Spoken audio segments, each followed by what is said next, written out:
There are two aspects to this. One thing is that maybe the room is not the biggest room that we could find. The other aspect is that a lot of students always show up in the first week and the second week. And after that, we actually usually get to a size of a cohort that fits into such a room. So at this point, I would not be alarmed with this room if we observe this. Also in week 4, then we may change the room. But this requires that so if you want another room, basically that means you need to show up. Another thing, of course, it's always good to be on time. So this is the first session in Statistics for Data Science in the new master program, Data Science. So if this is not what you came here for, then you're maybe in the wrong room. But if this is what you came here for, then something will happen. Yes, in a second. So the aim for today is to have some introductory remarks and get started on statistics for data science. First, this is to remind me to introduce myself.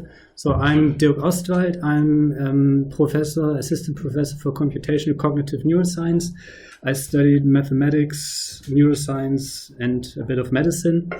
And I work on, essentially cognitive neuroscience, so understanding how the human brain works, what the algorithms are that the human brain uses to do cognition, and have done quite a lot in data analysis in cognitive neuroscience, so functional neuroimaging data analysis, things that some people will have heard of here. And I think we have a lot of bioinformatics students, so I guess you talk more about genes than about brain activations, but it's not completely far from bioinformatics, of course. Now, I'm quite happy to be here because this is kind of the end point of a 3-year process. So together with a colleague of mine, we proposed to set up a data science master in November 2016, and since then have basically worked towards getting this thing started. As you will know, this is interdisciplinary, so psychology and specifically the cognitive neuroscience part of Freie Universität plays a big role in this master, as do mathematics and computer science. And this was the original proposal. You can read it. It's not quite what came out of it, but it's not too far away neither. So I think, we had an idea, and it's finally came to fruition, and it starts now, and I'm happy about that. So that's the history of the data science master. And today I briefly want to cover a little bit about where this course is situated, so where the statistics for data science sits with respect to the entire program. And then, of course, discuss some formalities for this course, which you are, I guess, interested in learning about. And finally, if there's time, also start talking about content. Let's see how far we get. I will briefly remark also some other aspects on the master data science, but as you also know, and as I mentioned yesterday in the email, there will be an official, if you want, opening opening event tomorrow afternoon. So, data science. Obviously, this is a new course, a new program about, in a way, if you want, a novel topic. We will see later on that it's actually not so much a later topic. But what does it mean? What is data science now that you're studying it? This is my definition of data science. You will maybe encounter different definitions of data science in different courses. This is my working definition of data science until I am exposed to a better one. And it's also basically giving you the background of how I view this whole thing of what I'm interested in, what I emphasize, and what kind of approaches I kind of try to communicate here in this teaching situation. Yeah, so for me, data science is what you see on the slide, the art of creating meaning from data, because this is based on the idea that data themselves, and we mainly think about quantitative data. Of course, there are also qualitative data. There's also, of course, these kind of, I don't know, you might know better than I how you refer to, for example, sequence data. That's not really qualitative in the sense of psychological qualitative data, but it's also, yeah, you would, it's string data essentially, but it's also not reflecting real numbers. So I'm mainly thinking about a data set that actually comprises numbers. And these data sets are usually quite large. There are a lot of numbers, and there's some information about how these data were acquired, but by themselves they just sit on some hard drive and nothing happens. So to create meaning from them, and maybe to create value, be it economic value, be it scientific value, you need a process, and this process, so the art of creating meaning from data, I think is what data science wants to deal with. This is what I think what data science wants to deal with. Of course, there are some people who think that data science is mainly about big data and organizing data in big data warehouses and so on. That's also interesting. It's also an aspect from my perspective, but my personal and my scientific approach to data science is this. That's data science as a whole. So this is a visualization of where I see data science situated and the different aspects it relates to. So from my perspective, data science has important aspects in mathematics and statistics, so formal model building, formal inference on models, ideally from my perspective in a probabilistic setting. That's what mathematics and statistics delivers. But if you look into typical mathematics programs, for example, there will be some programming, but it will be rather rudimental. And of course, in terms of organizing data sets and so on, this is also not what you typically get to know in mathematics. So definitely there's in terms of data organization, big data, metadata, and so on. And of course, programming, there's a big contribution from computer science and programming. If you want, you can view machine learning as sitting at this interface. I will say a little bit more about machine learning later. Of course, it's not only computer science and programming and mathematics and statistics in data science. And this is this third big blob here, where, of course, you can only create meaning if you also know the context of the data set. So computing average of many numbers not necessarily gives you some meaning that you can communicate to other people who might be interested in that data and the results and the meaning of the data. So just doing the math and just doing the computer science, of course, doesn't suffice. So disciplinary expertise is something that plays into data science from my perspective. For example, as a cognitive neuroscientist, the disciplinary expertise is in cognitive neuroscience. So I basically view myself as a data scientist working with brain imaging data and behavioral data. So that's one way to view it. And you know that the master here in data science also has these different profile areas in biology, social psychology, and the technical aspects of computer science. So we also speak to that. Of course, data science these days is an important aspect of general what's happening in society as digitalization proceeds, and there are more and more data sets. And of course, it's also not in science, for example, not that new, because of course there has been quantitative research for some time, but not necessarily with certain methods. Anyway, so that's data science my perspective on data science and where we sit here at this interface.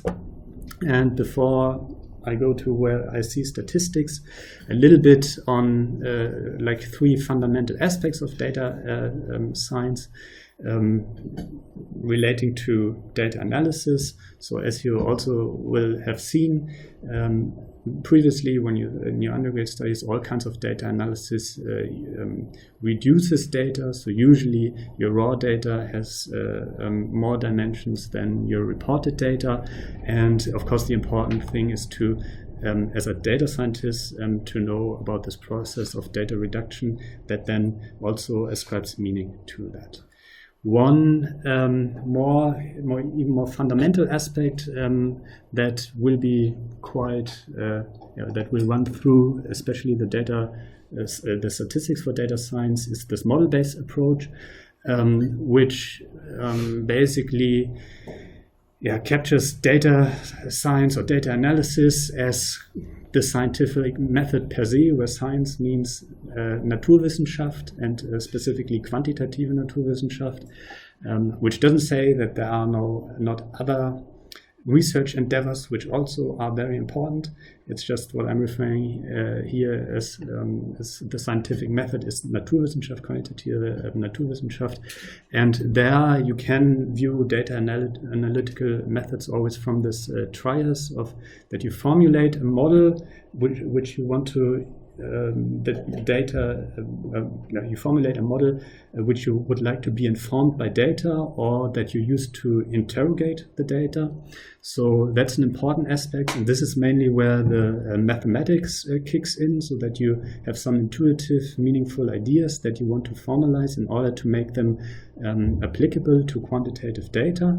Then, of course, a very important component, both from the statistics side, from the machine learning side, and from the mathematics side, is model estimation, by which I mean essentially parameter estimation or parameter fitting.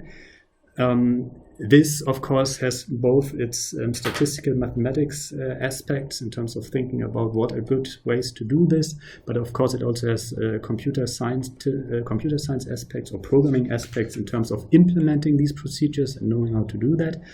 The data themselves, as part of science, of course, being measured by some sensors in a certain way, they, of course, also, and the organization of data, of course, relate a lot to computer science. Finally, once you estimated some model based on some data, you want to now then interpret this aspect and evaluate your model. And from a scientific perspective, you would of course then go back to the start and revise your model and try to do better. So that's important. And one last thing about data analysis in general is that the way I view it is that it's an interpretative device. So by using any form of data analytical procedure, you emphasize certain aspects, certain features of your data, and you de-emphasize other aspects. Yeah? So it's working as kind of a lens by which you, or if you want a microscope, by which you interrogate data and make sense of data. So these were just very general remarks of where I see data science happening, and what my take on data science is. Then, before going to statistics, data science, statistics, machine learning, AI, what's the difference? Are they all the same?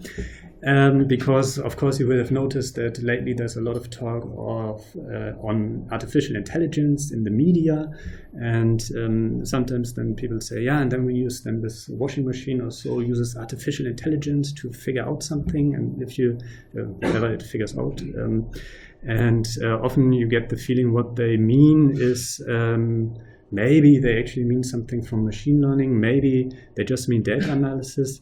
So it makes sense to think a little bit about these terms. So I think AI currently is what in the media and also in politics is a big term that I think mainly refers to data analysis, but of course AI sounds better, and of course it has AI is I think that it's also that big right now because there are things like Alexa and Siri and so on, and because speech recognition got so much better and it's now kind of entering the households and under the label of AI, that it becomes more of a thing that people see in their daily lives. From my perspective, this is my take here on these different terms. So data science for me is the all-encompassing term that means what I already explained to you, and so the art of creating meaning from data. And of course, it uses aspects from statistics, from machine learning, and from AI. So what's the difference in my world, between these terms? Well, I see statistics is, of course, kind of the old-fashioned thing that has been around for quite some time. What I see the important aspects in statistics is mainly the probabilistic aspect, so that statistics commonly uses probabilistic models and is of course closer to mathematics than, for example, machine learning, and a little bit further away from computer science, and focuses on thinking about things, so theoretical analysis of certain methods, optimality criteria, asymptotics, and of course, if you think about Bayesian statistics, also scientific philosophy. Machine learning, from my perspective, not only, of course, is dealing with deterministic models, for example, neural networks, but is often associated with these things first, with things like classification. Does also Bayesian models, which is interesting because, of course, that's probabilistic. It's a little bit more applied. It likes benchmarking and applications, something like this. I'll tell you more about that in a second.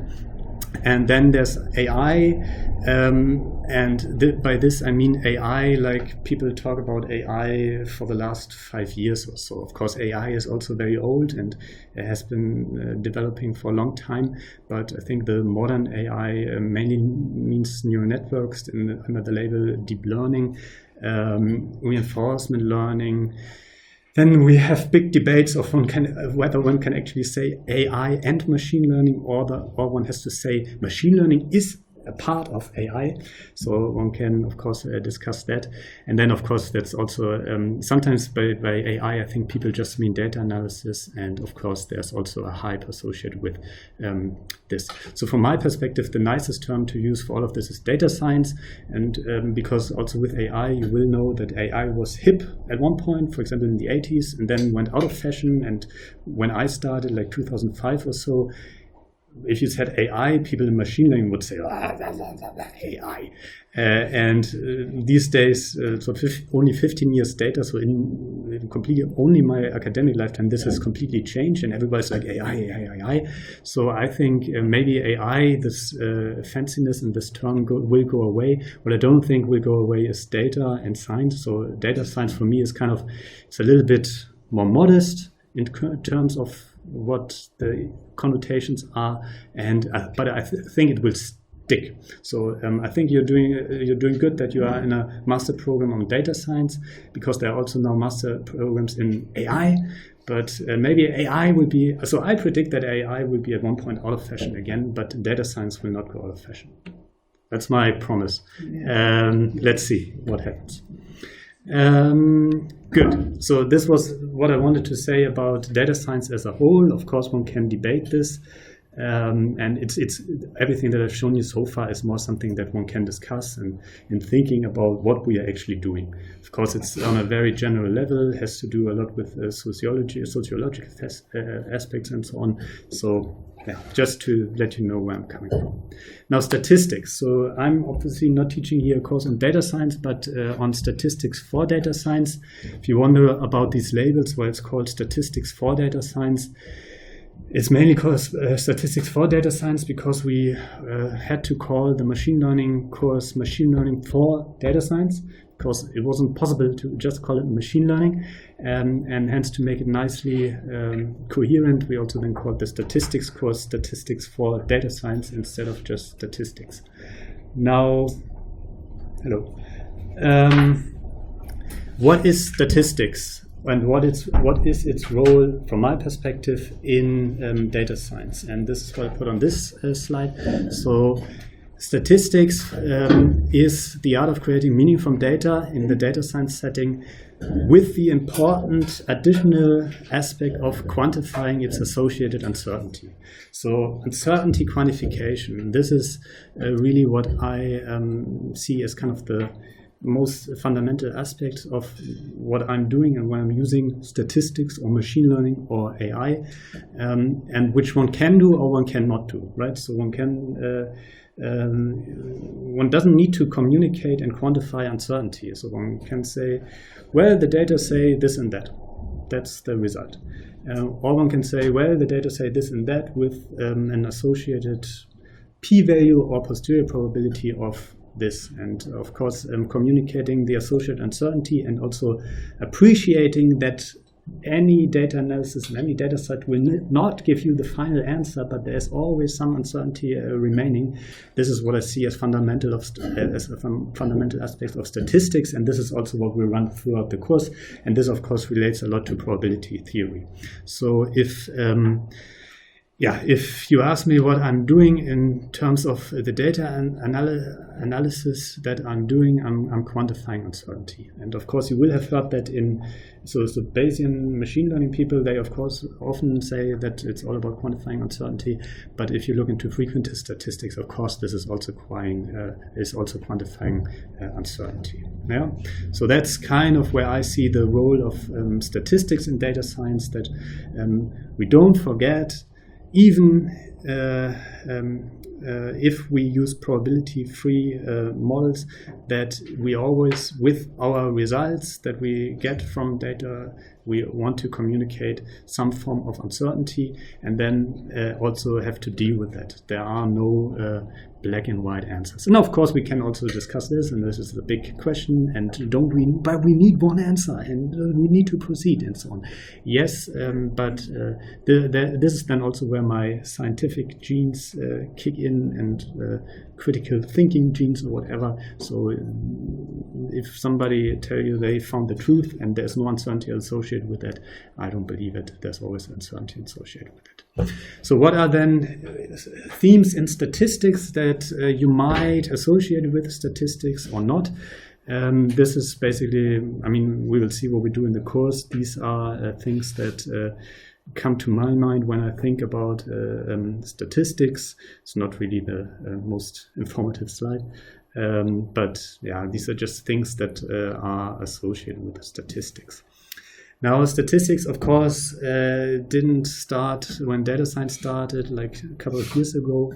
Data science didn't start a couple of years ago neither, but statistics is something that has some history. And if you are interested in kind of the historical perspective, and specifically also this, maybe if you want to call it, tension between statistics and machine learning, I highly recommend this book by Bradley Efron and Trevor Hasty. So Bradley Efron being more kind of a statistics person who did some fundamental things in non-parametric statistics like the bootstrap. Trevor Hasty, I think, is more of a I don't actually know, is he a machine learning person? I think he's a psychologist, but I'm not quite sure, but he's definitely here in this thing representing more the machine learning side. So this is a nice book that maybe doesn't really not that nicely communicate the methods and is very good on the details, but it gives a very nice historical perspective. And this is from this book where basically this whole thing of data analysis is described in this triangle between applications, mathematics, and computation. So that would be, for data science, this would be our disciplinary expertise, mathematics and statistics and computer science. And it shows that, of course, the whole thing originated in the 19th century, or maybe even earlier in terms of, and definitely even earlier, in terms of applications. So there were real-world questions that need to be dealt with.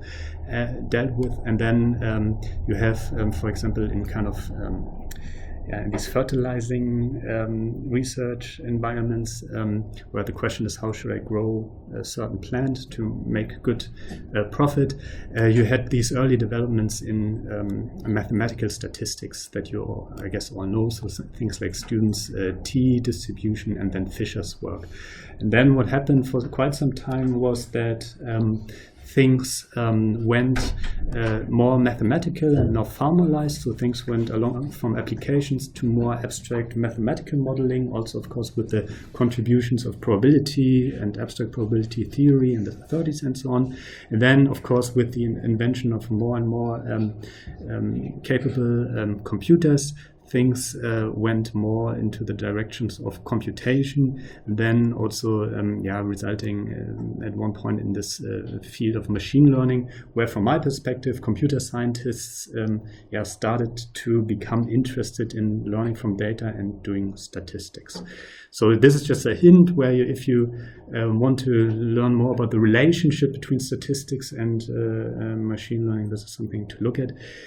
Another point that they make is that if it's about machine learning and application where there's mathematics, of course, it usually proceeds as it proceeds right now, that the applied side, the machine learning side, the algorithmic side, if you want, goes first because people can do it. Yeah, let's try deep learning on this, let's try deep learning on this, and then they have maybe some good results, whatever that means, and then only later on people start to really try to understand why, and this then means that these things are mathematized and things like optimality criteria so are studied more. So it's always that in a way the like we see it right now with the application side of machine learning, that this applied do something without asking too much why goes first, and then later on mathematicians try to show why this is the case, and it's more about understanding what's going on. And this is the point here, this is not only happening now or has happened in the 50s, this is always kind of happened already early on. And this is also a big point that this book makes. This is kind of like a historical development of statistics and the traditions where I see this course starting from. So if you go over the last century, then of course there will be things that you heard early in the 20th century, chi-square test, students' T statistic, as we've just seen, hypothesis testing being introduced in the 30s. Then in the 50s, a lot of theoretical Bayesian work, for example, by Savage, De Finetti. Then also taking up this view more in a decision theoretic framework, Ralph Schleifer. There is a paper, and I think it's also from the stuff that I sent you where you can find material. There's a paper by Tukey from 1962, which is called The Future of Data Analysis, which essentially is kind of, if this is not, it's an early idea about data science. And of course, statistics, they have debated whether they want to rebrand statistics as data science a couple of times. I think it hasn't really happened, but of course, statistics and data science are very close. More things happen. Machine learning, I don't know, maybe you have some clear idea when machine learning started. For me, machine learning is kind of a 90s thing. So yesterday I looked at when the machine learning summer school started, and that started only in 2000. So I was part of I went to the machine learning summer school in 2007, and now, so it looks like I was very early in the machine learning stuff if you look at how many there were, which I found a little bit surprising, because when I was there I had the feeling that there's this very established field of machine learning and I have no idea of what's going on, but that's so 90s stuff. And then, of course, the big neural network, deep learning stuff that happened around 2010, 2012. And then, because it's taken up by the big companies, Google, Facebook, Amazon, nowadays everyone being very, very aware of the fact that there's data analysis, and one can use tools to analyze this. So just that you know where we're coming from. Now, finally, let's, based on this background, go to the course. So are there any remarks So far, are there no more chairs? I would think that there are more chairs. As I said in the beginning, if we are still that many, like 3 weeks from now or 4 weeks from now, we will change the room. Usually it turns out that a lot of people don't show up again. If you show up, then I'm very happy to find an awesome room. It's not that easy because the rooms are of course all booked. So that's not. This is why I will not immediately start looking for a new room, because in the end it will level out anyway. Are there any questions, general remarks on data science? So is this what I just portrayed about data science and everything, is this completely not what you came here for? So that you say, this, I didn't expect this. No? Good. Anything you want to add? Anyone who disagrees with my views of things? No? That's fine. Good. Then, after this big kind of introductory remark, let's then have a look of what we want to do in the course. And let me briefly check the time. So, okay, oh, we're doing well in time. So, what are we going to do in this course? So I designed the course to deliver on 3 topics, and the 3 topics are probability theory, frequentist inference, and Bayesian inference. And I see all of these points, all these 3 topics as equivalent in terms of their worth and their importance and so on. Specifically with probability, when I first started to learn about data analysis and so on, I always had the feeling, so for example, when I wanted to learn about statistics and there was the question, what is the t-test? And I got this book and it starts with probability theory. I was always like, probability theory, let's start with the t-test. So what's the t-test about?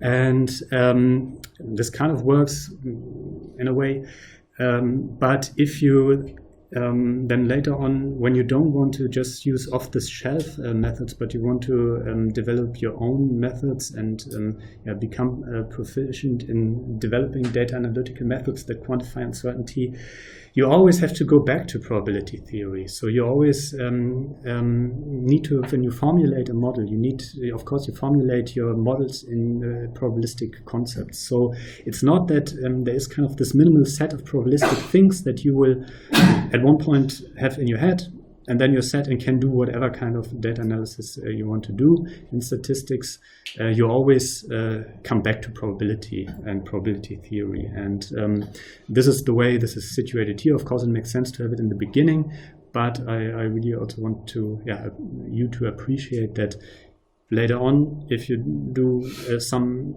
data analysis, data science project that involves quantifying uncertainty, you will again think about probabilistic concepts. They will not go away. And the aim here is, or the topics that we will discuss are the typical topics, of course, that are always discussed in probability theory, where especially the first 3 sessions are mainly have the aim to establish a common language. I would hope actually that most of you have encountered the stuff that we will discuss previously, and that most of the work that we are doing in terms of probability theory is consolidation of stuff. So that yes, you will have heard about a Gaussian random variable or something like this, but here you then have some time and you can basically get these kind of concepts even more into your system than you did before. And so the first 3 sessions then really being there to establish a common language, maybe with the probability spaces. Also, if you're not a mathematician, you might actually encounter also some novel material, also in the joint distributions. Then a very important aspect of probability theory with respect to statistics are transformations of random variables, because essentially whenever you do estimate something, then you transform some random variables. So this should be emphasized, and this is what we will do. And then, of course, we also need to cover kind of the long-range aspects of probability theory in terms of expectation, covariance, and the standard limit theorems. The second, oops, this is wrong. Oops.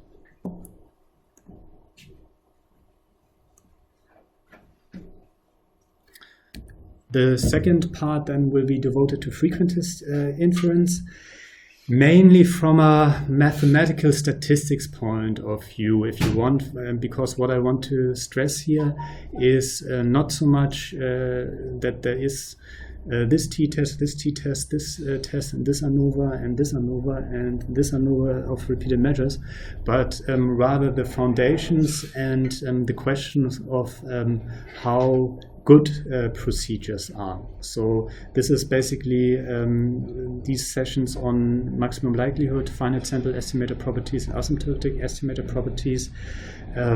Also, yeah, many these that deal with fundamental aspects of estimation from mainly a frequentist perspective, and should help you. Or basically, what this is meant to do is to enable you to come up with your own estimators, and if you design a new probabilistic model, be proficient in coming up with estimators and also evaluating whether they are any good. We have to cover, from my perspective, definitely things like confidence intervals and hypothesis testing. The reason there being not so much because I'm the biggest fan of hypothesis testing and p-values or something. I mean, there's nothing wrong with them, but it's also not the most interesting. I mean, it's interesting if you really go into it, but if you come from a, for example, psychology background or from a more biomedical background and so on, there are p-values and you're always like, oh, we don't want to do p-values, we want to do Bayesian estimation and so on. The thing is, I think from somebody who has a master in data science, people in the outside world expect, especially, for example, in the biomedical sector, that you know what a hypothesis test is, that you know what a p-value is, that you can explain what confidence intervals are. These things are just being, although maybe you think, well, it's not as cool as using a deep learning algorithm, they can actually be pretty cool and pretty complex and fairly interesting, depending on the probabilistic model that you use. However, I think it's also very important that as a data scientist, you know what these things are. This is just canon. You need to know, and people use them. You might even, by knowing what these things are in detail, try to convince them that they should do something else. That's also good. But you just need to know them. Non-parametric inference, which does away with parametric assumption, is something that personally I've not been following that much after my PhD times, where I did non-parametric information theory, and then found it a little bit annoying that, yeah, it seems to be non-parametric, but then in the end it's just infinite parametric. And if you want to really do a good job in non-parametric estimation, the best thing is to have some parametric assumptions.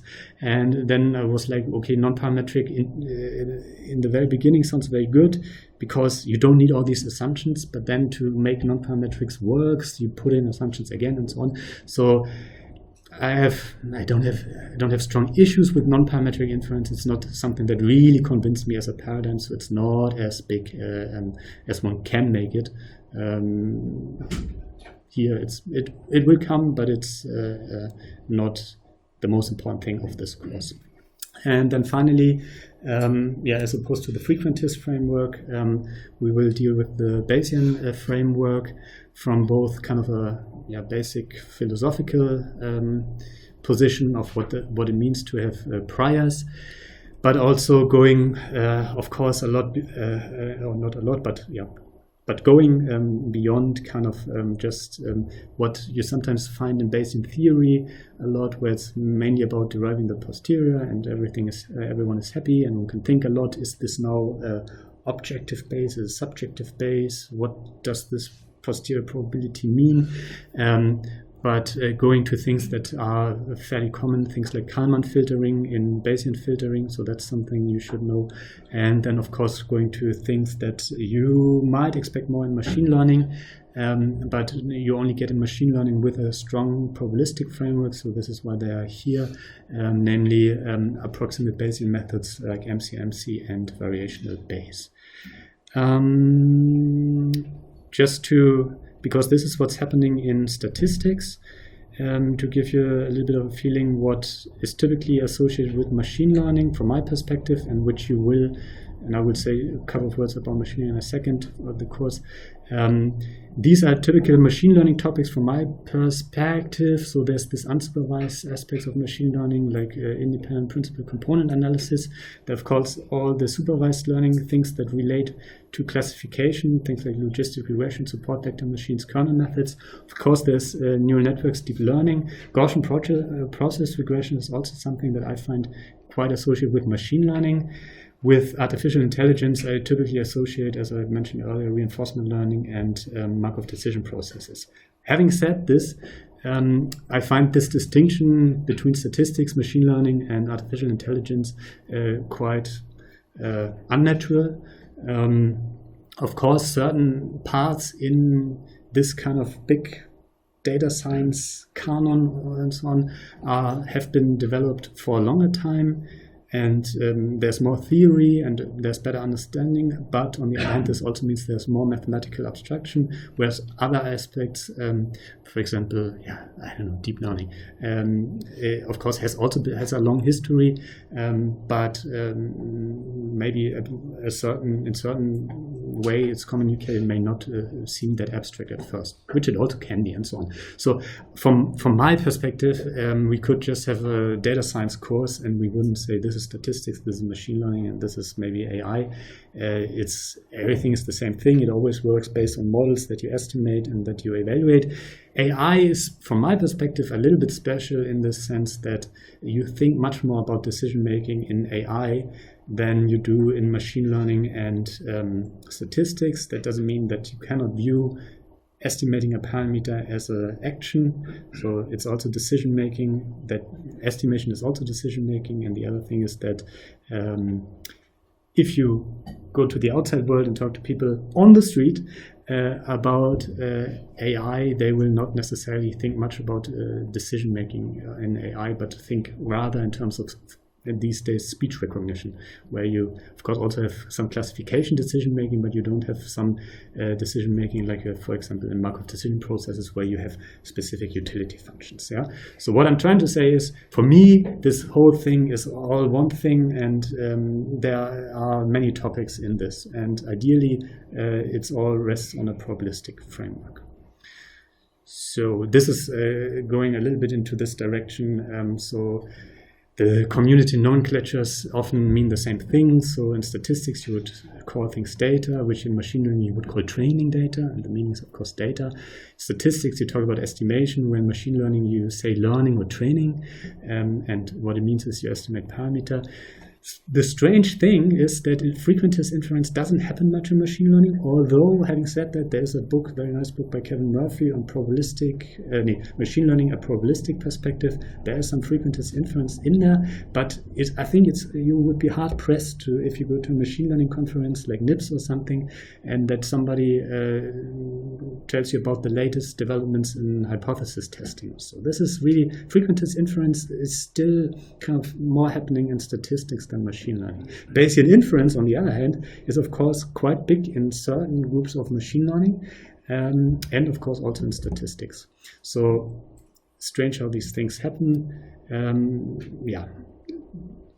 Like from my perspective again, so machine learning, I see it in the way that computer scientists and people in robotics and so on, at one point they kind of rediscovered this learning from data and rediscovered statistics, and then of course also contributed things, and hence developed a little bit their own nomenclature. And the statistic people were a little bit like, well, this is what we are doing, and why are you doing this now? We do our own thing here, and let's hate each other, essentially. Good.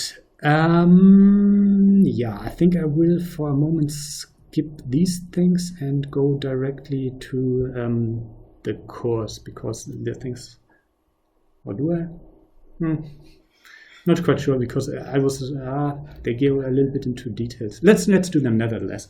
So so this maybe make a little break here. So this again was basically situating the course in statistics and giving you the themes that we're talking about in the broader context of data science. And we will now go even closer to the statistics course. As we mentioned machine learning already, there is this question about the machine learning course, I guess. There have been some recent developments which basically summarized there. So some people might have heard, and it also was at this point for some time in the Folienverzeichnis, that the machine learning would be happening at Technische Universität, and actually after basically today at 2 or something like this. This is not true anymore. It will happen at FU, because of course we can do machine learning if we set up a data science course. So this was due to certain things behind the scenes, but the good news is, of course, Freie Universität Berlin can offer a machine learning course. You don't need to go to Technische Universität. You might still go if you want to go. Wait a second. You might still want to go, but I'm also thinking about doing the Übung, again, not on Friday from 2 to 4, which we had to do because of this thing with the TU, but doing it today, not today, I guess, no, not today, but maybe from next week doing it on Mondays again, how it was originally planned. Maybe we actually do a brief poll here. So who would prefer to do the statistics for data science Übung, so the second part of this module, Mondays 12 to 2 versus Fridays 2 to 4. So who wants Mondays 2 to 4? 12 to 2, sorry. That's the majority. So that's how it was originally planned. We only last week had to, because of this TU issue, had to put it onto Fridays. But then we will go back to Monday, but not today. Yeah, there's a question. Is there a question? Do you have a question? No. No, okay, because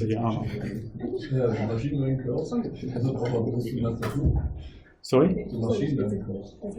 Yeah, this is what I just mentioned. So the machine learning course is offered at Freie Universität this term. It's likely happening Thursdays 10 to 2, but this will only be confirmed really tomorrow. The thing with TU is out of the loop. The thing was, somebody in computer science thought that we cannot do machine learning, but it was only this person who thought that we cannot do machine learning, and this person on her own decided, let's do it with TU. But now all the computer scientists and mathematicians said, what is this? We can do it. So we will do it, and things will be back as originally planned, actually. This is offered by the computer science department? No, it's offered by. It will be offered by everyone. Like the entire course is offered. So you will learn. So if you're really interested in this machine learning course, you will learn about the details tomorrow. Yeah, let's stop the machine learning discussion now, because it's not my fault. I tried. Actually, I was affected by this as well, because I needed to postpone my Übung, where it's somebody else's fault, and everything will be back to normal and be awesome, and you will have machine learning. So let's keep it at this. Tomorrow afternoon, you can ask whose fault it was and what was going on there. Good. And programming you know about, and everything else. So let's now we stop with machine learning, and we can go closer to what we want to do. I think I will not do a break today. Usually I do 45 minutes and then a break because I think it helps. But today, obviously, this is all a little bit, it's just easy information to receive. You don't take it too seriously. The weather is nice and so on. So it's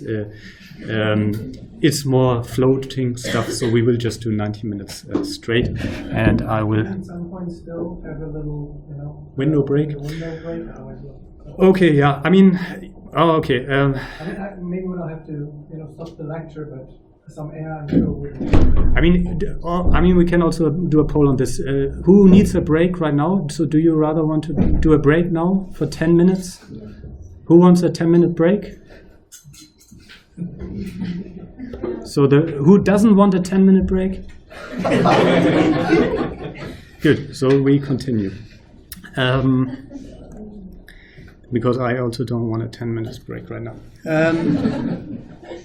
And that's the majority. So now coming back or circling in more on statistics, and just to give you the central postulates and central notions that all of this will be based on, and that you also should get into your system in the both form. So just briefly covering it and also making clear to what, in terms of things that you've learned before, that you can relate what you've learned before to what we are doing here. So probability theory. So the fundamental idea, of course, of probability theory is that we can describe as humans chance processes mathematically. You should always, in probability theory, be very aware of the fact that probability theory is a model.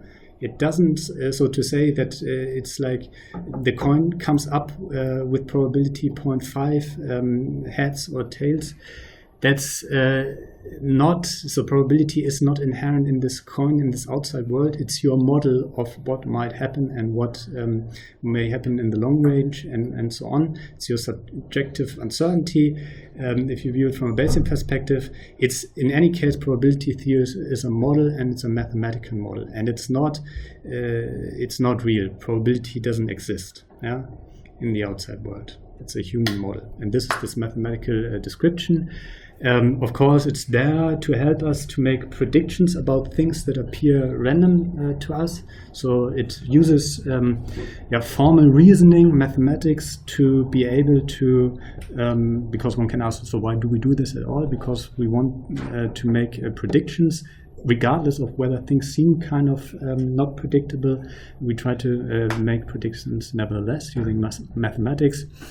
And then if you're a mathematician, you of course also know about the measure theoretic foundations, which in modern probability theory are of course there, and relate reasoning about uncertain events to measuring volumes and the general idea of measurable spaces and measure spaces, which is something that you may or may not have encountered previously, depending on the level of mathematical probability theory that you encountered. That's probability theory. Frequentist inference then is this thing where you mainly interpret limiting frequencies as relative frequencies, and sometimes, that depends a little bit, actually consider them objective in the sense that you can actually, as a limiting, but only in the limiting sense, ascribe it to the real world, where limiting of course always means going to infinity, and as we all die and humanity will die and everyone will die, the universe will die. It's useful to make sense of the world, to think about limiting stuff, but in the end, actual data are, and actual observations of probabilities are of finite size. So in this sense, then probabilities are also not real. An important aspect of frequentist inference is that when you talk about parameters, you don't make probability statements about parameters. So what we will see in some depth, of course, is that you usually assume that there's a true but unknown parameter value, and you try to estimate this using a point estimate and maybe a confidence interval, but you don't ascribe, you don't develop probability distributions over parameter space. That's typical frequentist. And you are mainly interested in the long-run frequency properties of your statistical procedures. This is all this frequentist optimality theory by studying sampling distributions. Yeah, so this is the typical frequentist approach, and of course the Bayesian approach is somewhat different.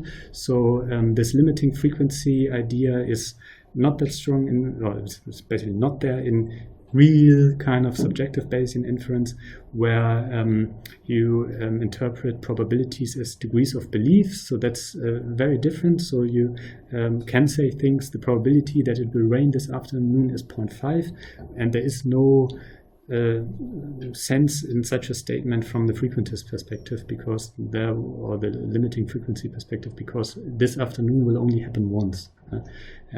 So what kind of frequency do you mean there? We can debate this again and how like weather reports are formed and so on.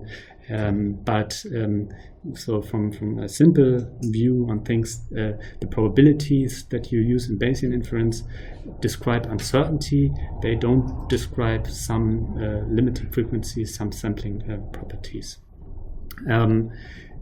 However, importantly, the common assumption is that also in Bayesian inference, parameters of the outside worlds are true but unknown constants. So the prior distributions in Bayes, they are not about that you have in the world, you have this distribution of parameter values, but you assume that in the world you have fixed parameters, but before observing some data, you subjectively have a prior distribution of what these parameters may be, and you update your prior distributions based on observed data. The parameters out there in the world will remain fixed and don't have any frequentist probabilities associated with them. The probabilistic statements that you make are only quantify your own uncertainty as a human. And and everything is done in terms of probability distributions. And we will, of course, come back to this. But these are fundamental things that you should, when we go into these different sections, take as kind of the baseline assumptions. We will revisit them. But everything will be based on these kind of central postulates. If you, for example, if you don't think that it's a good idea to describe uncertainty by probability theory, and you want something like fuzzy logic, which I don't know much about, but which apparently is also something that you can use to describe uncertainty, then this is not what Bayesian inference will be based on. Bayesian inference uses probability theory to describe uncertainty. And there are also things, you can also go beyond these things. So if you don't like probability theory and the way it's set up here, basically starting from the Kolmogorov axioms, you can also say this, I don't think probability should be used to describe uncertainty. I want something else. And there are things, for example, like imprecise probabilities, which you can also interpret from probability theory, but also not, and so on. So you can also say, I want to build my entire system of data analysis not on probability theory. And you can do it, and you can say you don't agree with all these things.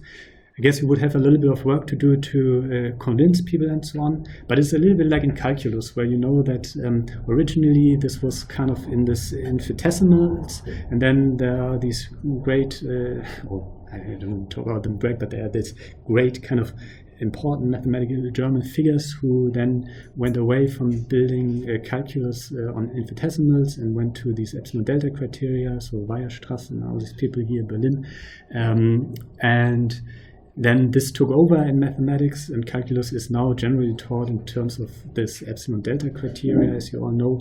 But there are also people, I also have a book at home, that then rebuild infinitesimal calculus as an axiomatic system in I think so in the 80s or something like this. So you can also do calculus not only in this epsilon delta sequence kind of approach, but also in the infinitesimal thing where you actually compute with this delta t's and so on. So what I'm just trying to say is that it's not the only way to do data analysis based on probability theory, but this is what we will do here. So now getting even closer to the course contents. So there are certain foundations in terms of mathematical preliminaries that will not be introduced here. These are basically a lot of mathematical notations on sets and functions. I assume that you're all familiar with basic aspects of matrix algebra, that you all are familiar with derivatives, partial derivatives, and integrals. And that you have some probabilistic foundations, so that it's not the first time that you hear that one can compute with probabilities, that there are conditional probabilities and so on. So I assume that you will have encountered these things before. And things like Gaussian distributions I also assume that you have encountered before. There is, to allow you to revise these aspects, there is the script that I originally set up actually for many psychologists that start to do brain imaging. It's 80 pages. It comes with the course material, and you can download it, you can look at it. It's all stuff that you have heard before, but it may help to look at it again. And from my personal experience, actually, I learned many things many times, and actually doing this course now is of course another opportunity for me to learn about statistics. So I don't think that one in kinds of learning about these abstract things can say, okay, I learned it once and then I knew it forever and that was it. So revisiting, so one constantly revisits aspects and gets more fluent and more gets just better in these things. So I would, even if you think you know all of this, have a read through, and if it's a light read and you say, that's how I learned it as well, or you say, that's an important point, or you say, I don't get this, he's wrong. That's good, but if you feel like you haven't not really heard these things and it's still a little bit unclear to you when you go over these things, then have a closer look and look into that. So in a way, definitely I assume that you know how to that you know how to write functions, that you so formulate them mathematically, that you know how to do matrix algebra, that computing partial derivatives is nothing that confuses you, and that you have encountered some probability before. Having said that, what is so first of all, who is aware that you have this material? So who is not aware that you have this material? So who is surprised by this and didn't know that something like this existed? Okay, so are you on the email list for the MSc data science students? Did you get an email yesterday?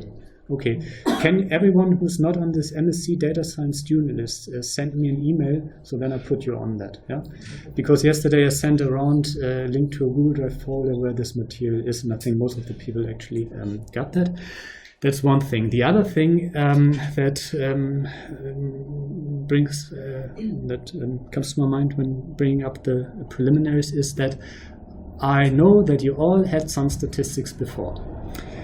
The question is, I don't know what exactly you have done in statistics. So can I please ask you for so who is from bioinformatics, FU?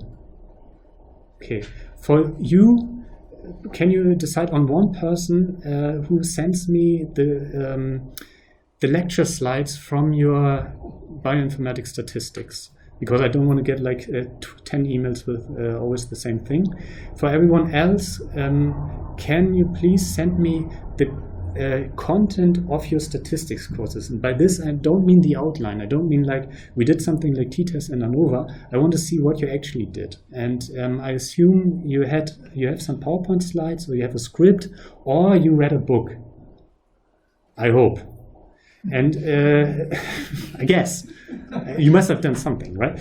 So can you please send that to me like this week? Because I don't know what exactly you did, and then I can get an impression of, first of all, the variety of background in statistics, and maybe get also a little bit of a better feeling of what in the course you really already have encountered in some depth, where I don't want to bore you,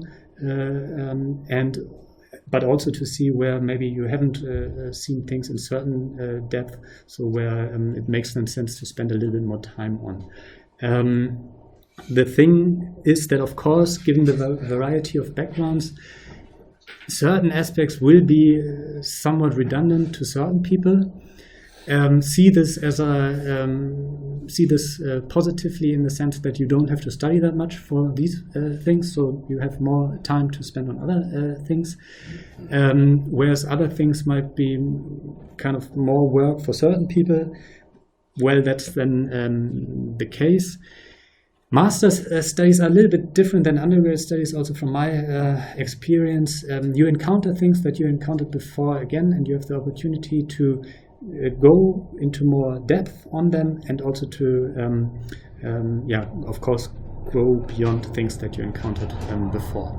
So we will see definitely at the end of the course and in the evaluation and so on where you think things were quite redundant to what you've learned before, and if there are big chunks that you find were too redundant, then of course also in future years, and maybe already when the course goes on, we can remove them. I think, actually, personally, I don't think it will be that much of a problem, because at least from psychology, encountering psychology students always at the master level, yes, they all had their courses on t-tests and ANOVA and so on, but whenever I asked people in scans, so can you explain a t-test? Well, it was on this slide somewhere, I don't remember. So, and of course, this is not how you want to come out of a master in data science.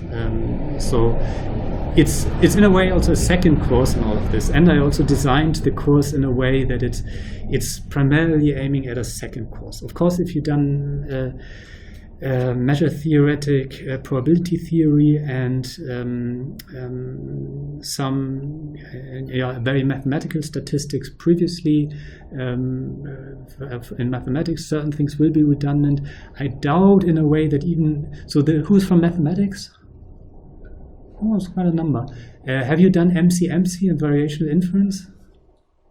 So there are certain aspects that also definitely will be novel to you, which just results from the fact that in mathematics, of course, the first probability course, for example, will end with expectation, and you spend half a year and all you went up to is defining what a distribution is and what an expectation is, and then you have your colleague who's using some black box variational inference, and you feel like a little bit, I'm a mathematician, but now I have no idea what they're doing. So this has to do with how, of course, mathematics works, in that it puts a lot of emphasis on certain details, which are important and which I'm very sympathetic to, because after all, I also studied mathematics bachelor.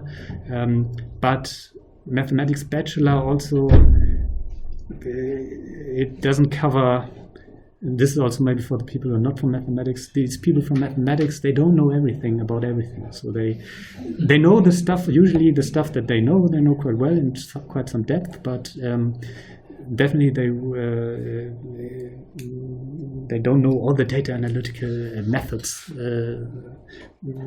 They might even have heard about less than you have. Anyway, so what is this course based on? These are the main books that I've been using. So the main inspiration and the main outline for this is actually the Wasserman book on all of statistics. So he's from Carnegie Mellon, where they're very good in kind of data analysis, machine learning, and statistics, and he basically covering the statistics aspects. And in this book has exactly the same. So let's make clear. So I copy pasted essentially a lot of the stuff that we are doing from this book, or this is kind of the bad way to say it. So I was very inspired by the All of Statistics book, but I think it's nice because it emphasizes that probability theory is important.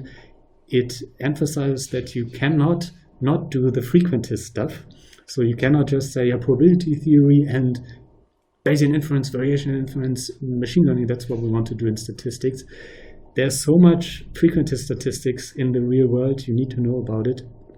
And it covers the Bayesian aspects as well. And this is often the problem in mathematical statistics, that there's a stronger emphasis on frequentist statistics in mathematical statistics than on Bayesian statistics. And this is so everything is nicely kind of incorporated, also from the perspective of interacting with machine learning people and being in the more general data science setting. However, so it's very nice, and it really gives the content really nicely it gives a nice outline for the content. I think at certain points it's a little bit too short, specifically with regards to the probability aspect. So he based his book on this de Groot-Scherbisch book on probability and statistics. That's really, really nice on the probability aspects. It's not that awesome on the statistics aspect, so I culled some aspects with regards to probability theory from this book. Then there's a very nice book from German people, Leonhard Held and one of his students, that's called Applied Statistical Inference. I think the German title is a little bit different. That's very nice in juxtapositioning, so putting next to each other in a big word, likelihood approaches, so frequentist approaches, and Bayesian approaches. It doesn't really deliver on probability theory, but for the stuff that we will do in frequentist statistics, like estimated properties and some aspects of maximum likelihood, Fisher scoring, and so on, this is really nice. The Bayesian stuff is also nice, but with the Bayesian stuff, it's always a little bit. So introducing Bayes theorem and doing posterior distributions, that's done after some time, and then the question is what else in Bayes, and then I'm basically in this course leaving it Bayes a little bit and go more to the approximate Bayes, which is more the kind of modern machine learning aspects. But if you're more, and this is also where we use more some fundamentals on what Bayes is all about, and when we talk about prior distributions, objective Bayes and reference priors and so on, then we will base some stuff on this Bayesian theory book by Bernardo, which is really a nice book. So all of these books are really nice. I wouldn't recommend not good books, but of course there are also more books. So on occasion I also take stuff from different books. But if you want to know, because obviously you will not have, you've seen that there's material and that some parts are more under construction than other parts and so on. If you want to basically read everything today because you really want to get going, read the All of Statistics. Read the sections that we read all the sections in All of Statistics that we will talk about. There's more in All of Statistics. Read all of that. But so the key reading for the course is All of Statistics. Yeah? And on occasion, we will fill in some more details, specifically in the probability part, but also a lot in the Bayesian part, because on the Bayesian part, it's also a little bit short. But All of Statistics, that's the book to start reading today, if you want to start reading today. Now, a little bit about how the course is structured. So what we are currently doing is what is called in German the Vorlesung, the lecture. And this actually, the aim is in the lecture to communicate the core course content and to acquire knowledge. So and the question is, of course, whether you acquire the knowledge when sitting here or when memorizing stuff at home. But the aim of the Vorlesung and what I'm doing here in these 2 hours is that you learn stuff, that you get knowledge into your head. We focus a little bit breadth over depth. So on occasion, for example, what I mean by this is that we will focus on what the theorem says and the proof of the theorem, which I then consider depth, we will either do in the Übung or you will just can read up yourself and so on. So it's a little bit more on breadth than depth, but it's about knowledge. Yeah. So I don't know. There are different aspects to things. Because I originally studied medicine. I'm a big fan of knowledge, also from my mathematics studies, because I figured that first I didn't know what to do at all with these proofs and so on. But at one point I figured if I know everything, if I know all the facts, then the proof is really simple. And if I have the technique of a proof in my head. So I realized that also in mathematics, although in school they always told me, yeah, in mathematics you need to understand things. In biology you need to memorize things. I figured that there's also a lot to memorize and learn in mathematics. Of course, you can do this kind of short-term memorization where when you're working on a proof you have everything that you need in your head and then you forget it again and so on. But yeah, I think knowledge is important, and we can fight about it, but I will I will remain with that. So that's the aim of the Vorlesung. Then with the Übung, for the Vorlesung, I will talk a lot in the Vorlesung. You have the opportunity to, of course, ask questions, interrupt me whenever anything is unclear. I think you get the most out of the Vorlesung if you are prepared, obviously. And I guess everybody has told you that previously. So if you read things in all of statistics and from the lecture side beforehand, try to get to know them, and then hear me talking about it. I think that helps the most. At least this is the only thing where actually lectures help me as a student, or still help me as a student of certain aspects. Because if I haven't been exposed to the material, then it's just a lot, and I'm lost. So I think the lecture only really helps if you have prepared the material and you get a certain viewpoint and some more emphasis, and it helps you to understand what is important and what is not important. These kind of things, they help. So yeah, this is what the Vorlesung I think is really there for. If you're prepared, of course, you also can ask questions. You can also ask questions if you are not prepared, but then sometimes your questions will also be a little bit but we will nevertheless try to answer them given the time that we have. Yeah, that's the aim of Vorlesung. Übung is where you should be much more active than I do, and where no new material will usually be introduced, but the aim is to consolidate knowledge and go more into depth. So what are we going to do in the Übung? So you've seen hopefully already this Übung sheet, and there are three kinds of things on there. There are study questions, exercises, theory, and exercises programming. Study questions. Study questions are just knowledge questions, and they work by asking a question and wanting you to reproduce something that is on the slides, essentially. And this is for you to focus on what is the important content, help you with memorization, and will also be examined in the exam of this course. There's an exam of the course which works, I actually would have to look it up, but it will be 30 questions, I think. 30 or 20, 30 questions. It will not be marked. Why is it not marked? Why is it only pass or fail? The reason for that is that by law, something in a master course needs to be non-graded, because that's what some students in the old days fought for. And then nobody wants to be that course where things are not marked, because the fear is that people will not learn enough there, because people only work if they get a good mark, and if they only get pass or fail, they will just do the minimum required.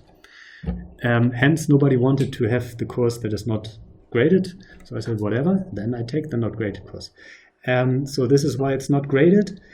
Yeah, make of it whatever you want. It's not graded because I wanted it to be not graded, but that's how it is. Maybe it's even easier. What will happen in the exam are these study questions. That also means you know the question pool from the beginning. Yeah?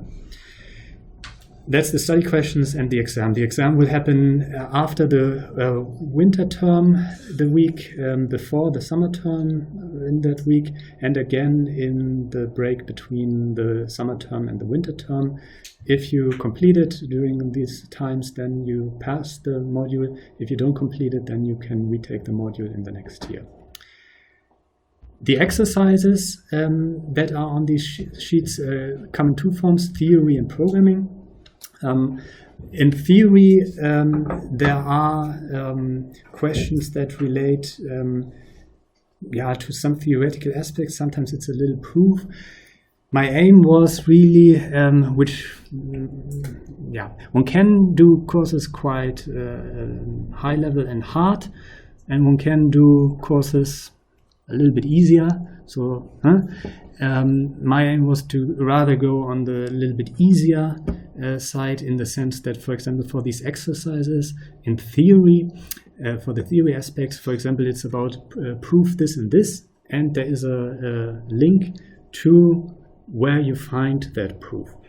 Then the aim is, of course, not by this, of course, you don't necessarily learn how to create proofs de novo, which you were taught in mathematics, but the aim is that you understand how the proof works, and by seeing many like these, then you might also at one point know how to do them yourself. Importantly, you will be asked to present these answers or these exercise solutions, and there the aim is then that you learn a little bit to talk about these things, and of course you need to self-study them and then present them more in the sense of a presentation of material that you acquainted yourself with, not something that you completely developed de novo. So for the mathematicians, you might find these exercises a little bit simple depending on where you did your math and so on. But I also don't want to have kind of like very hard exercises and everybody's so. Then there are programming exercises where you should, what you're essentially asked to do is to do Python exercises, and the aim is to basically, by simulating these probabilistic procedures, get a good intuitive feeling, because of course the easiest is if you have a distribution and you estimate certain aspects, that you simulate this and see what this actually means if you view it from a simulation or sampling perspective. So this is the aim. Of course, it also, the idea is that you learn to apply certain methods and that you get more experience in Python programming. What you are being asked there is to essentially do Jupyter Notebook. Who has not heard about Jupyter Notebooks? Nobody wants to raise their hand now. That was maybe a stupid question. Who has heard about Jupyter Notebooks? Good, so you all know essentially what that is.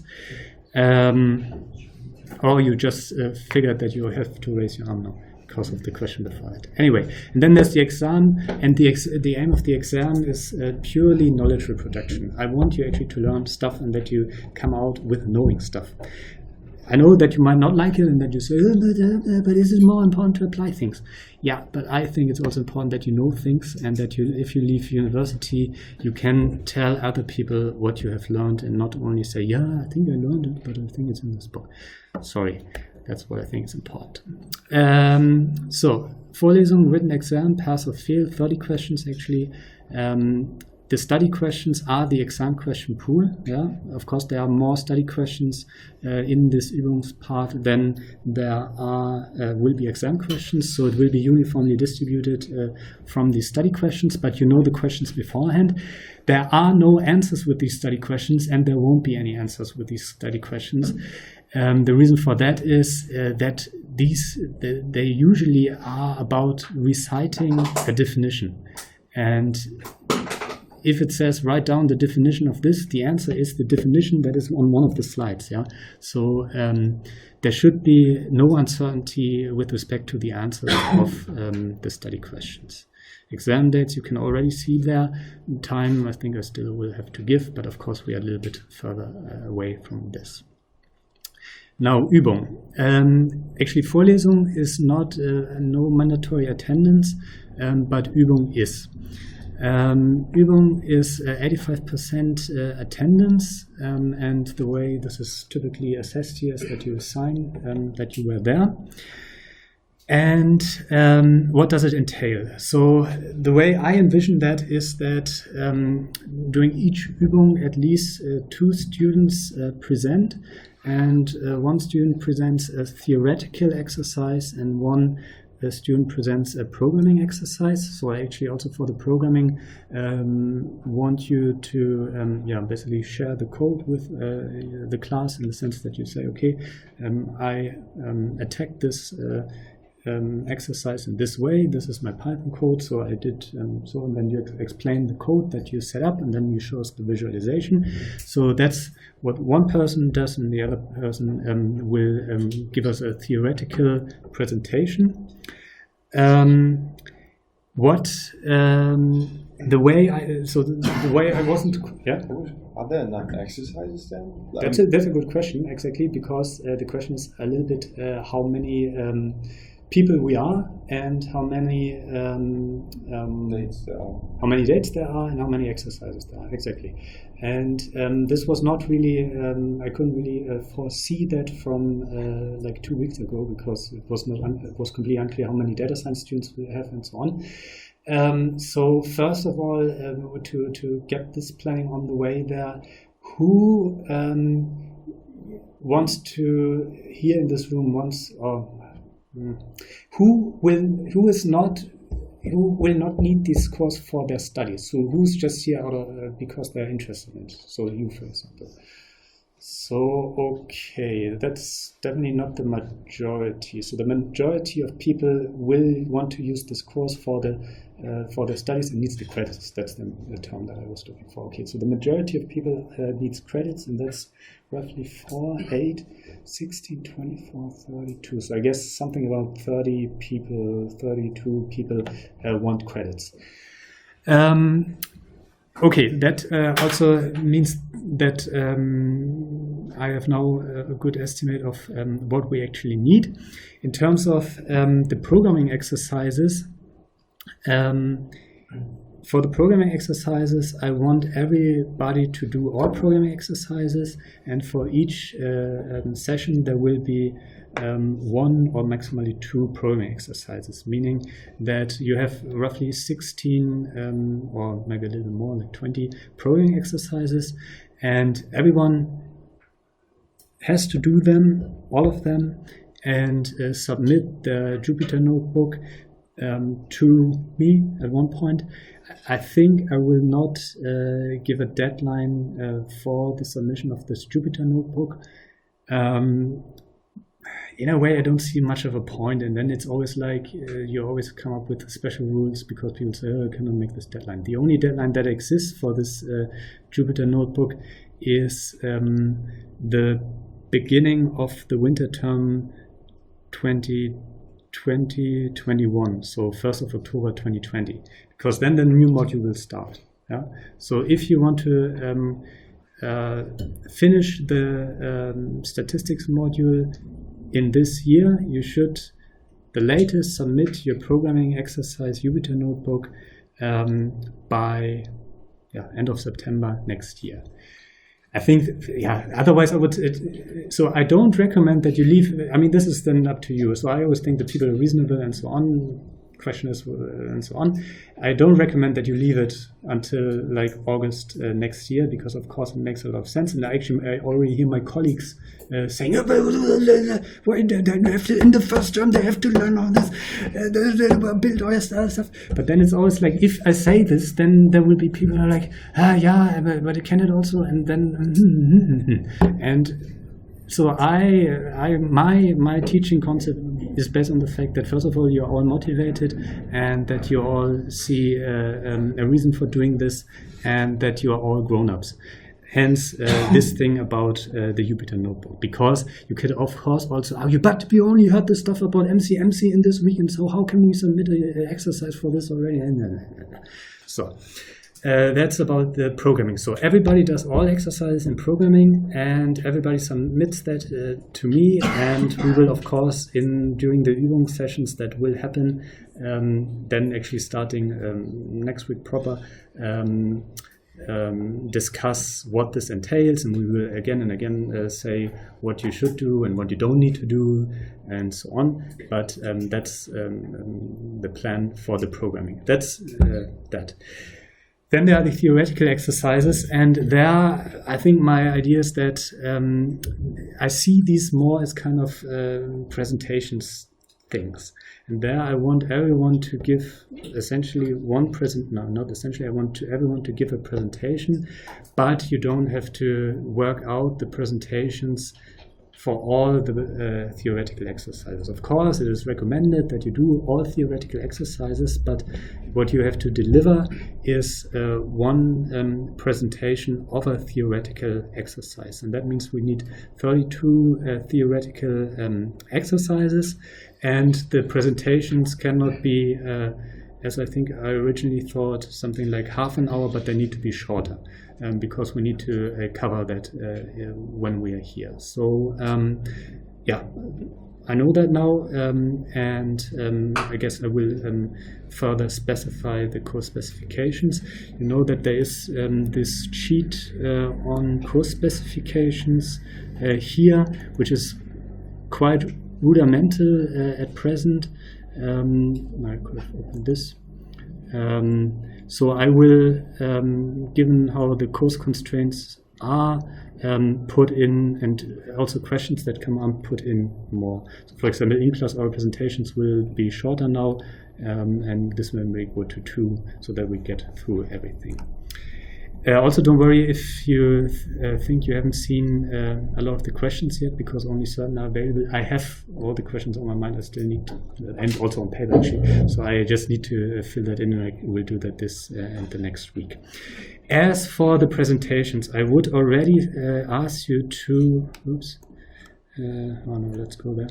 I would already ask you to put down names into this. This is actually a Google document, at least if you open it in Google Docs.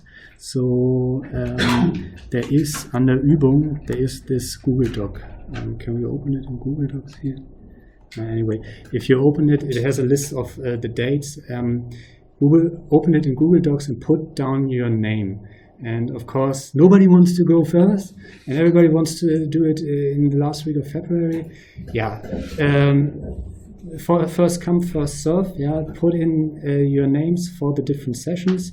The earlier you put in your name, the later you can go into that. Actually, you can just open it. The later you can do it. Put down your name, and primarily at this point. So you need to do definitely one theoretical exercise, and I guess we also want then. Let me think a little bit about the programming exercise, whether everyone has to do a programming exercise. Yeah, I guess. Yeah, I think given that we're 32, that means 2. Yeah, let's do it like this. So everybody has to do one theoretical exercise, and everybody has to present a programming exercise. The programming exercise you have to do anyway. So put down your names and make sure that your name comes up once in the theoretical exercise and once in the programming exercise. Yeah? No. Yeah. So of course you can work in groups. So you can of course work with your fellows and so on. But the presentation and also the presentations that you do here should be one person. Yeah. So that we have essentially in each Übung we have 4 presentations, 2 theoretical presentations and 2 practical presentations. Sir, in case if we miss one exercise or one presentation in this field? That's a good question. This is something that's not specified yet. Ideally, you don't miss it, because if you're sick, then we will shuffle it around. So you can only miss like 2 sessions anyway, and of course you sometimes can be sick. And if you're scheduled for a session where you're sick, then we try to schedule around. I think that's what we should aim for. It's also, with respect to the Übung, it's not that important that we stick completely to the outline of the course. This is somewhat independent, and we will start later anyway. Yeah? Good. So please put down your names here, and we should come also to an end, because time is running out, and you need to go somewhere, and I need to go somewhere. But I think in terms of my little presentation here, we are already done. So please put in your names into this Google Sheet, and the later you put it in there, the earlier you will have to do something. As for, and this is I think the last thing that we should discuss, as for, of course, the session that will happen this Friday, where are we? So there will be, because we now started from the idea that there will be something on Friday.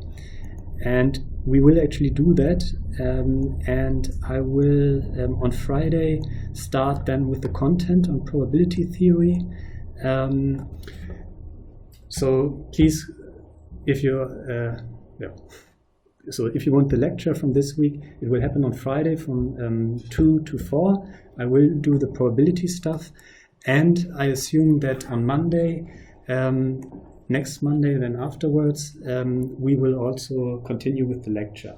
Meaning that the first time that anyone actually has to present is not next week, but the week after on Monday. Because what we will do is this week we will do Monday and Friday, because that was the plan, and I have stuff to do now today because. But from next week on, we do Monday 10 to 2. Is that clear? Who's confused by that? Nobody's confused, then I guess it's clear. The first exercise date where somebody has to present something is then, let's make this date clear, the 28th, where the first people present. Of course, it makes a lot of sense to do the theoretical exercise and the presentation of the practical exercise together, because they are of course content-wise linked. Actually, who of the mathematicians has done, who of the mathematician has dealt with sigma algebras? A little bit, okay. In probability theory, yeah. Okay, so then I think actually for you, these first theoretical exercises are no problem at all. It's about formulating a probability space model of throwing a die, which you will have done, I assume. This is something that you did in undergrad statistics, so undergrad mathematics. So it's a little bit mean, but I would, in a way, it would not. So I think you can actually start. It would be a good thing to start with that, because it's really not hard for you. Okay. Yeah, so if you don't mind, put your name into that, because it's for you, it's a simple exercise that definitely you can do in 2 weeks from now, and everybody else who isn't familiar with that, for them doing this might be actually a little bit hard, and for you it's easy, and you have that out of the way. Just a proposal. Just keep it in your head when you put down your name there. Yeah? We should do it on 28th of October, yeah? Yeah, so that would be the first day when exercise happen. Yeah. Good. I think so far so good. The next time we meet then is this week on Friday in a different room at 2 o'clock. So there was one question. I wanted to ask the time on Friday. So, and this will be the only Friday date we ever have, but we have it this week. Yeah. So let's meet on Friday.